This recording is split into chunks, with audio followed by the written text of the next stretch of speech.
સ્વાગત છે તમારું મારા આજના આરવી કુકિંગ કિચનમાં। આજે આપણે બનાવીશું લાઈવ ગાંઠિયાનું શાક। આ માટે જરૂરી સામગ્રી મેં અડધો વાટકો ઝીણી સમારેલી ડુંગળી લીધી છે અને અડધો વાટકો ઝીણા સમારેલા ટામેટાં લીધા છે અને આદુ લસણની પેસ્ટ, એક મરચું અને લીમડાના પત્તા લીધા છે। તો આપણે ગેસ ઉપર એક તપેલીમાં તેલ મૂકીશું। આમાં તેલ થોડું વધારે જોઈએ છે એટલે 2-3 પાવરા તેલ લીધું છે।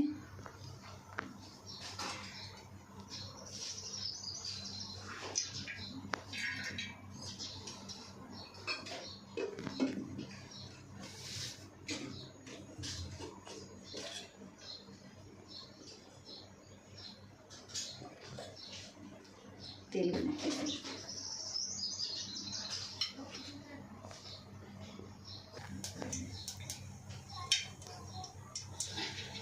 જો આપણું તેલ આવી ગયું છે એટલે એમાં આપણે અડધી ચમચી જેટલી રાઈ એડ કરીશું।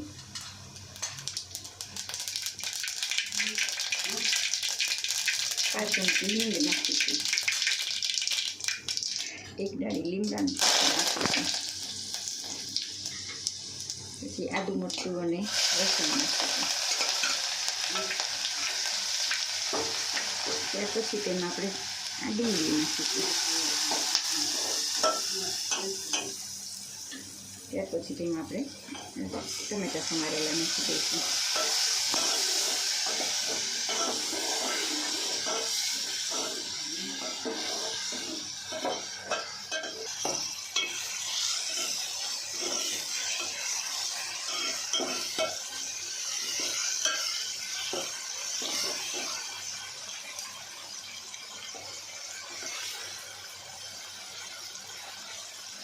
એમાં આપણે અડધી ચમચી જેટલી હળદર ઉમેરીશું।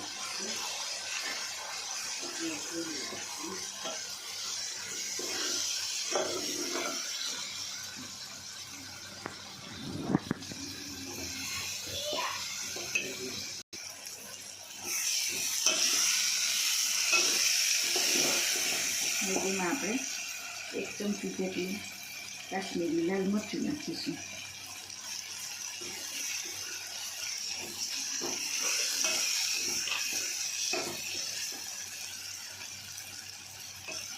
એક ચમચી જેટલું નમક નાખીશું અને 1 નાની ચમચી જેટલી ખાંડ ઉમેરીશું।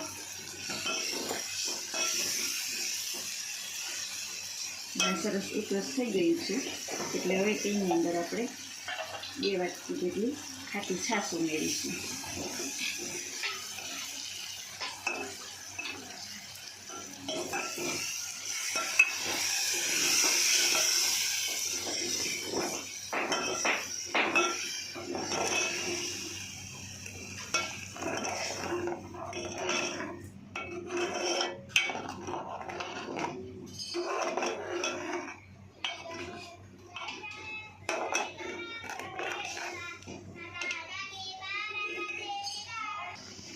છાશ થોડીક વધારે ખાટી છે એટલા માટે અડધો વાટકો પાણી ઉમેરીશું। ત્યાર પછી તેની અંદર ધાણા જીરું ઉમેરીશું।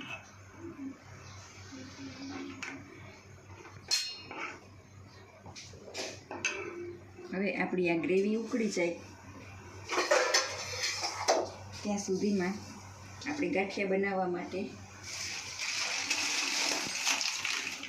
ચણાનો લોટ લઈશું।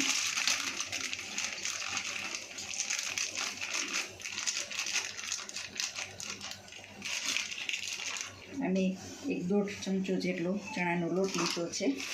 હવે આપણે તેની અંદર થોડી હિંગ ઉમેરીશું, કાશ્મીરી લાલ મરચું ઉમેરીશું,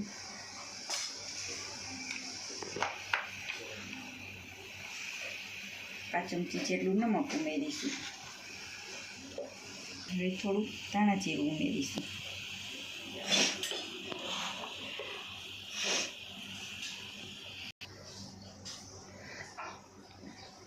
હવે આપણે તેમાં થોડું પાણી ઉમેરતા જઈશું।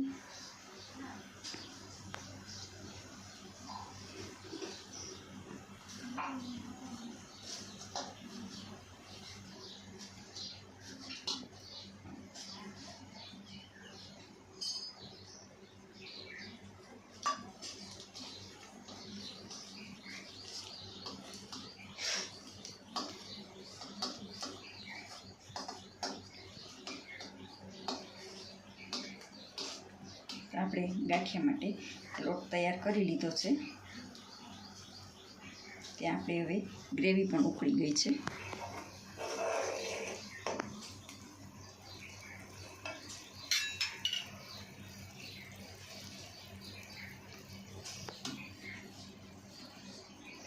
હવે મેં આવો જારો લીધો છે.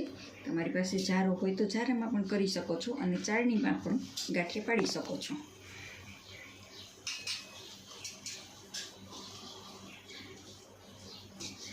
હવે આ ઉકળતી ગ્રેવીની અંદર આપણે આ જારામાં હાથથી આમ ઘસી અને ડાયરેક્ટ તેલમાં ગાંઠિયા પાડવાના છે.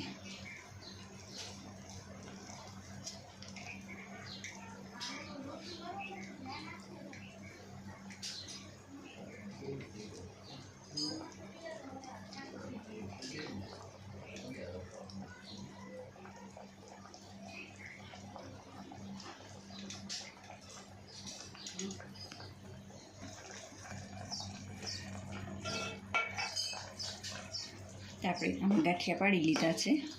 હવે આપણી ગ્રેવી અને ગાંઠિયા ફૂલ પાકી જાય ત્યાં સુધી આપણે એમને પકાવવાના છે. થોડોક રસો ઘાટો થઈ જાય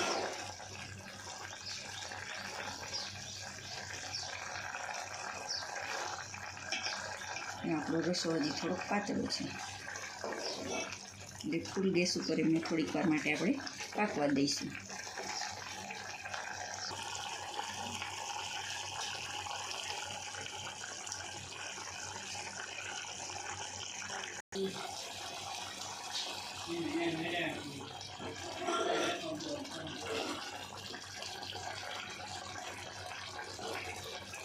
મસ્ત ગ્રેવી પણ પાકી ગઈ છે અને જો આપણા ગાંઠિયા પણ પાકી ગયા છે. તો હવે આપણે ગેસ બંધ કરી અને એને નીચે ઉતારી લઈશું.